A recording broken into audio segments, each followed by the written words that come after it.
Box office దగ్గర తెలుగు రాష్ట్రాల్లో overall గా 4వ రోజు ఇండస్ట్రీ రికార్డుల బెండు తీసిన తర్వాత 5వ రోజు ఫుల్ వర్కింగ్ డే టెస్ట్ లోకి ఎంటర్ అయిన ఐకాన్ స్టార్ అల్లు అర్జున్ నటించిన లేటెస్ట్ మూవీ పుష్ప 2 సినిమా ఎంతవరకు కలెక్షన్లతో హోల్డ్ చేసింది అన్నది ఆసక్తికరంగా మారగా మొత్తం మీద అనుకున్న అంచనాలకు తగ్గట్లుగానే 9.02 కోట్ల రేంజ్ లో షేర్ ను సినిమా సొంతం చేసుకుని పర్వాలేదనిపించే విధంగా హోల్డ్ ను వర్కింగ్ డే లో దక్కించుకుంది. రీసెంట్ టైమ్ లో వర్కింగ్ డేస్ లో వన్ ఆఫ్ ద బెస్ట్ కలెక్షన్లను తెలుగు రాష్ట్రాల్లో సొంతం చేసుకున్న సినిమాగా నిలిచింది పుష్ప 2 సినిమా. కానీ ఇప్పటికీ టికెట్ హైక్స్ ను చాలా సెంటర్స్ లో తగ్గించకపోవడం ఆక్యుపెన్సీపై ఇంపాక్ట్ చూపించిన టికెట్ రేట్స్ తగ్గిన చోట్ల ఓవరాల్ ఇన్ఫ్లో అయితే గట్టిగానే ఉంది. ఓవరాల్ గా సినిమా బాక్సాఫీస్ దగ్గర ఎక్సలెంట్ కలెక్షన్ అనే సొంతం చేసుకుంది 5వ రోజు. తెలుగు రాష్ట్రాల్లో మొత్తం మీద 5వ రోజు హైయెస్ట్ కలెక్షన్ ను సొంతం చేసుకున్న సినిమాల పరంగా ఈ సినిమా టాప్ 7 ప్లేస్ ను దక్కించుకుంది. ఇప్పుడు ఫస్ట్ ప్లేస్ లో RRR మూవీ 13.63 కోట్ల రేంజ్ షేర్ తో టాప్ లో కొనసాగుతూ ఉంటే రెండో ప్లేస్ లో అలవైకుంఠపురంలో సినిమా 11.43 కోట్ల షేర్ తో నిలిచింది. తర్వాత బాహుబలి 2 11.35 కోట్ల షేర్ అందుకోగా కల్కి మూవీ 10.86 కోట్ల రేంజ్ షేర్ అందుకుంది. సలార్ మూవీ 10 కోట్ల దాకా షేర్ ను, సరిలేరు నీకెవరు 9.69 కోట్ల దాకా షేర్ ను సాధించగా ఇప్పుడు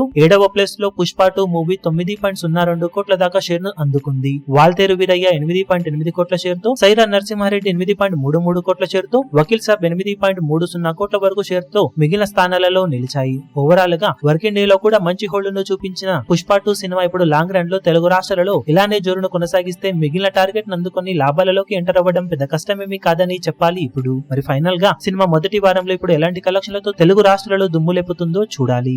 ఈ వీడియో మీకు నచ్చినట్లయితే లైక్ చేయండి, షేర్ చేయండి, ఛానల్ ను సబ్స్క్రైబ్ చేయడం మాత్రం మరవకండి. ఏ చిన్న అప్డేట్ ను మిస్ అవ్వకూడదు అనుకుంటే బెల్ ఐకాన్ ను ప్రెస్ చేయండి.